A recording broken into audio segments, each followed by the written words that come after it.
Assalamualaikum warahmatullahi wabarakatuh.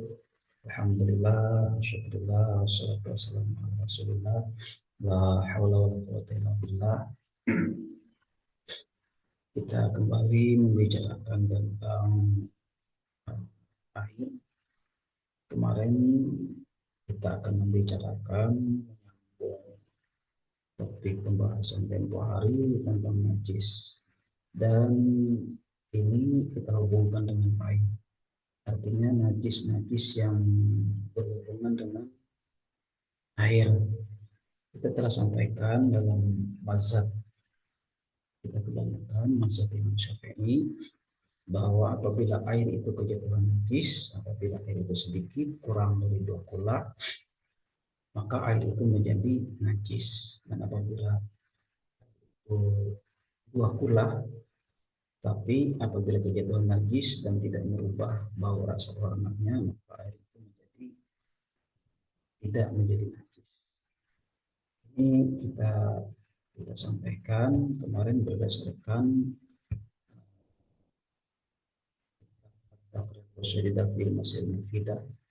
yang kita ambil di sini di halaman 62. Ini kita ambil untuk dasarnya saja dan kita ambil yang kita butuhkan saja. Ini di bagian halatul waqa'in najasati fil ma, yaitu tentang keadaan uh, air yang dimasuki najis. Ada beberapa hal. Ini yang pertama, keadaan pertama, iza kana lama'u qalilan, apabila air itu sedikit, qalilan sedikit, dunal qulatain, bukan 2 kula maksudnya, ya tanajjasu mutlaqan, itu mutlak menjadi najis apabila dia kurang dari 2 kula. Bimujarradi waqa'in najasati fihi wa in lam yataghayyar. Dengan masuknya najis ke dalamnya dan meskipun tidak berubah. Jadi meskipun air itu tidak berubah, apabila dia dunal qulatain, tidak 2 kula, kejatuhan najis di air kurang 2 kula, maka air tetap menjadi najis meskipun air itu tidak berubah. Seperti itu. Kemudian keadaan yang kedua, iza kanal maul kasiran, apabila air itu keadaannya banyak, qulatain 2 kula atau lebih,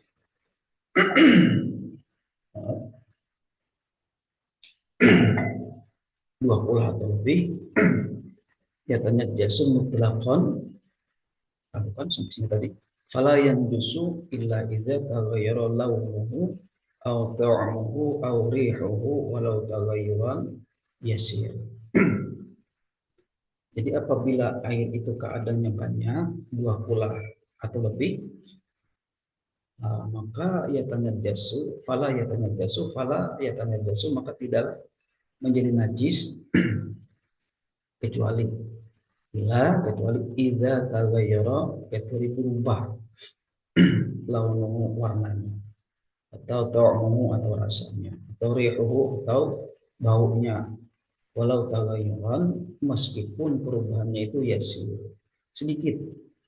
Jadi kalau dia berubah airnya 2 kula, berubah baunya tadi, warnanya, baunya, rasanya, meskipun sedikit berubah, maka air itu menjadi najis. Tapi apabila tidak berubah 2 kula tadi, maka itu tidak menjadi najis. Nah, inilah pegangan kita yang lebih berhati-hati dalam hal mengambil air suci lagi mensucikan tadi. Tetapi tempo hari saya menyampaikan sebuah pendapat, apakah ada pendapat dari ulama-ulama Syafi'i yang yang menyebutkan bahwasannya ada pendapat bahwa air sedikit yang kurang dari 2 kula ini, kalau kemasukan najis itu, maka kalau dia tidak berubah tidak menjadi najis. Apakah ada pendapat seperti itu dari ulama-ulama mazhab Syafi'iyah? Karena dalam mazhab Imam Syafi'i, kalau airnya kurang dari 2 kula, kula kain, ya ternyata mutlak, maka mutlak dia menjadi najis. Wa illam yataghayyar, meskipun tidak berubah. Jadi uh, pendapat selain ini dari pendapat ada ulama mazhab yaitu Imam Malik. Namun pendapat ini juga sebagian dipilih oleh uh, ulama mazhab Syafi'iyah, oleh ulama mazhab Syafi'iyah, yang mana ulama mazhab Syafi'iyah ini salah satunya adalah Al-Imam Al-Ghazali dalam kitab Ihya Ulumuddin, yang mana beliau menyebutkan bahwasannya apabila air itu kurang dari 2 kula, kalau dia terkena najis dan tidak berubah, maka masih bisa digunakan untuk berwudu, untuk bersuci apabila airnya tidak berubah meskipun kurang dari 2 kula. Ada seperti apa pendapat itu? Kita ambil dari sebuah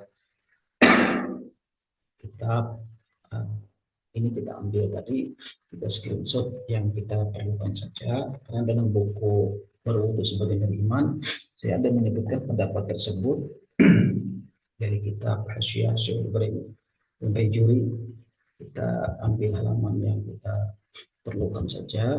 Ini di halaman 63, perbesar seperti itu. 63. Kita ambil dari sini. Ini dari sini. Ini dari sini. Wa amma indal Imam Malik. Wa amma indal Imam Malik. Dan menurut pendapat Imam Malik, fala yang yusul ma'u, maka tidaklah menajiskan akan air walau qalilan, meskipun sedikit. Meskipun sedikit. Illa bitaghayyur. Illa bitaghayyur. Kecuali apabila berubah. Kecuali apabila berubah, maksudnya berubah warnanya, baunya, rasanya.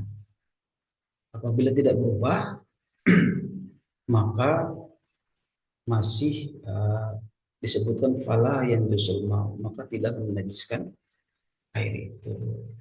Sedangkan di mazhab Imam Syafi'i tadi, meskipun dia tidak berubah, kalau kurang dari 2 kula, maka tetap air itu menjadi najis. Adapun pendapat di sini dalam kitab Hasyiah Al-Baijuri disebutkan, maka tidak menajiskan air meskipun sedikit kecuali berubah. Wakhtarahu katsirun, dan dipilih kebanyakan min ashabina, dari sahabat-sahabat kami. Maksudnya sahabat-sahabat ini adalah ulama-ulama Syafi'iyah, ulama-ulama mazhab Syafi'i ini. Cuma ada catatan di belakangnya wa fihi fushatun, dan yang demikian itu fushatun, kemurahan. Jadi ada catatannya karena kemurahan, karena ruksah. Artinya kalau sudah tidak ada lagi air yang digunakan selain air yang sedikit, yang kurang dari 2 kula tadi, yang terkena najis dan tidak berubah, maka karena kemurahan, karena fushah, karena ruksah, karena kemudahan, maka boleh digunakan air itu untuk bersuci. Tapi kalau seandainya sudah tidak ada lagi air yang demikian, sudah tidak ada air yang apa namanya, yang terkena najis yang sedikit ini, sudah tidak ada lagi selain air itu saja, nah, maka tentu pendapat ini tidak sah tayamumnya. tidak sah tayamumnya karena masih ada air yang seperti ini. Masih ada air yang bisa uh, tidak bernajis meskipun kurang dari 2 kula dengan catatan tidak berubah baunya, rasanya, warnanya, dan catatan selanjutnya adalah karena kemurahan. Karena kemurahan. Apabila ada yang lain selain ini, maka tentu air ini ditinggal. Tapi kalau sudah tidak ada lagi, maka karena kemurahan tadi, karena rusak tadi, maka air ini boleh digunakan. Ini pendapat ini dipegang juga oleh Imam Al-Ghazali, dan diketahui bahwa Imam Al-Ghazali itu dalam hal fikih beliau mengikuti mazhab Imam Syafi'i. Tapi beliau dalam kitab Ihya mengatakan bahwa beliau senang dengan mazhab Imam Malik ini dalam hal air. Nah, dan beliau menjelaskan bahwasanya itu karena kemurahan, karena darurat. Nah, bahasanya sudah tidak ada lagi air yang lain kecuali air itu saja. Nah, di tempat kita mungkin kita kelimpahan air, tapi mungkin di suatu saat mungkin di tempat yang sedikit air mungkin seperti ini bisa bisa berguna. Jadi kembali lagi bagaimana mensucikan air yang sudah terkena najis tadi. Apabila kejatuhan najis, ada beberapa hal keadaannya. Yang pertama, apabila air itu kurang dari 2 kula. Pendapat yang terkuat apabila air itu kurang dari 2 kula tadi adalah sudah bernajis airnya. Dan sudah tidak dapat digunakan bersuci. Kalau kena najis, sudah tidak dapat lagi digunakan untuk bersuci. Misalnya mungkin ibu-ibu di rumah, punya bak apa apa seperti bak baskom, bilang baskom, yang mungkin tidak sampai 2 kula, mungkin diameternya tidak sampai 60 cm, tingginya juga tidak sampai 60 cm, paling berapa cm, paling 20-an cm atau 30 cm tingginya, dan sudah diisi misalnya dengan air bersih, air lendang, sudah penuh, jadi sudah penuh. Tiba-tiba ketika mau mencuci piring, di hadapan air itu jatuh dari atas tai cicak misalnya, bukan najis, basah lagi bang. Apakah air itu di baskom atau di bak tadi bisa dipakai untuk mensucikan diri? Kalau menurut mazhab Imam Syafi'i tadi yang terkuat, tidak bisa digunakan untuk mencuci piring karena airnya sudah dihukum mutlak air najis, karena tidak sampai 2 kula, karena tai cicak tadi jatuh ke dalam air yang tidak sampai 2 kula najis tadi, najis yang basah tadi, atau cicaknya yang jatuh, bangkai cicaknya yang jatuh misalnya mati, karena cicak itu kan binatang yang berdarah. Kalau binatangnya berdarah mati, maka itu bangkainya najis, jatuh ke air tadi misalnya yang tidak sampai 2 kula, maka air itu tidak sah dipakai mensucikan pada anggota rumah tangga, dan air itu harus dibuang karena air ini menjadi mutlak air najis. Ini menurut pendapat yang terkuat. Tapi kalau fushatun tadi, ya, kemurahan atau darurat, kalau darurat tidak ada lagi air untuk mencuci piringnya, cuma itu saja, maka dilihat apabila air tadi tidak berubah, tidak bau, air tadi tidak bau tai cicak, tidak berubah warnanya, ya, kemudian ya rasanya tidak seperti tai cicak rasa airnya, Tidak sampai dirasakan, mungkin dikira-kirakan saja. Baunya tidak bau tai cicak, tidak bau cicak, tidak berubah.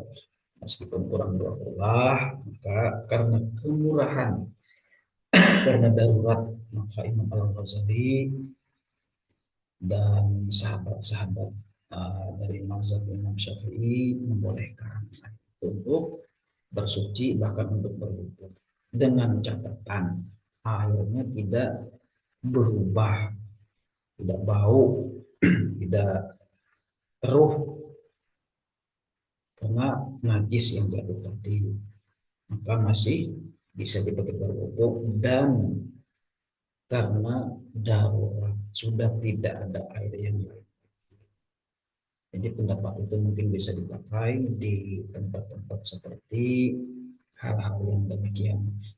Tapi kalau kita sudah ada air yang lain, rasanya dibuang saja. Tidak sampai 20 kejatuhan najis karena sudah kena najis. Kalau dia jatuh jatuh najis. Tapi kalau mengambil pendapat yang tengah-tengah, airnya sedikit misalnya, ada yang berpendapat itu mutlak najis, ada yang berpendapat kalau darurat karena kemurahan itu masih tidak terkena najis, kata kalau airnya tidak berubah. Jadi dilihat saja tadi airnya misalnya tidak berubah meskipun itu najis, maka bisa diambil sedikit, bisa diambil sedikit, dikurangi. Artinya jangan sampai najisnya terurai sehingga airnya menjadi keruh, diambil sedikit, dicibuk mungkin, ambil yang bersihnya. Nah, kemudian yang bersihnya itu diganti tempatnya, dan setelah mendekati najisnya tadi yang kelihatan sedikit keruh, jangan sampai bau, ditinggal dan dibuang. Jadi ada diambil sedikit yang tidak terpengaruh.